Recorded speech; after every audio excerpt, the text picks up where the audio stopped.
বাঁকুড়ার খাতড়া মহকুমার অন্তর্গত নির্মল প্রকৃতির মাঝে গড়ে উঠেছে মুকুটমণিপুর পর্যটন কেন্দ্র। নীল কংসাবতী নদীবক্ষে নৌকা নিয়ে ভেসে বেড়ানোটাই পর্যটনের প্রধান আকর্ষণ। চারিদিকে ছোট ছোট টিলা পাহাড় এবং বিস্তীর্ণ কংসাবতীর তীরে গড়ে উঠেছে এই মুকুটমণিপুর ড্যাম। বাঁকুড়ার একটি লুকোনো সম্পদ, যেখানে আপনি কিছু সুন্দর মুহূর্ত ফ্রেমবন্দি করে নিতে পারবেন। ব্যস্ততা কাটিয়ে একদিন অথবা দুদিনের জন্য আপনার স্বপ্নের গন্তব্য হতেই পারে মুকুটমণিপুর।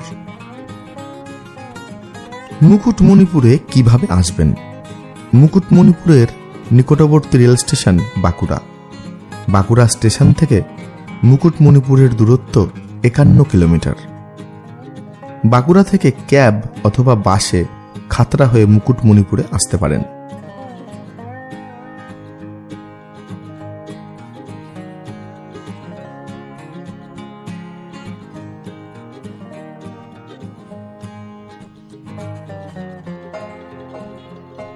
মুকুটমণিপুরে এসে কোথায় থাকবেন?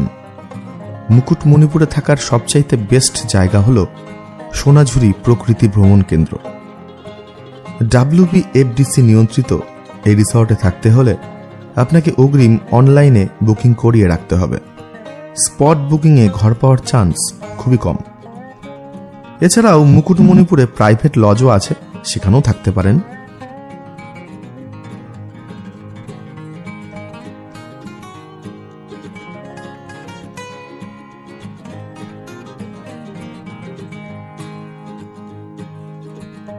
কংসাবতী নদীর এই তীরেই ছোট গাড়ি থেকে বাস সবকিছুরই পার্কিং এর ব্যবস্থা রয়েছে।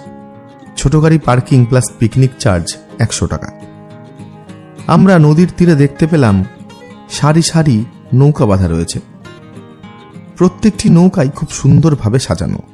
নৌকার নামগুলিও বেশ দারুণ।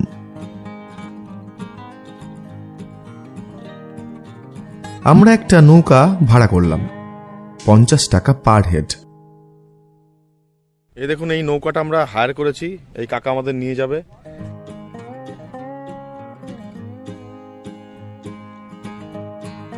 নৌকাটার নামটা কিন্তু খুব সুন্দর, প্রীতিলতা। অপূর্ব নাম কাকা, দুর্দান্ত নাম। দেখ, নৌকাটার নাম কিন্তু বেশ দারুণ, প্রীতিলতা। এই নৌকাটা করেই আমরা কংসাবতী নদীর বক্ষে ভেসে বেড়াবো।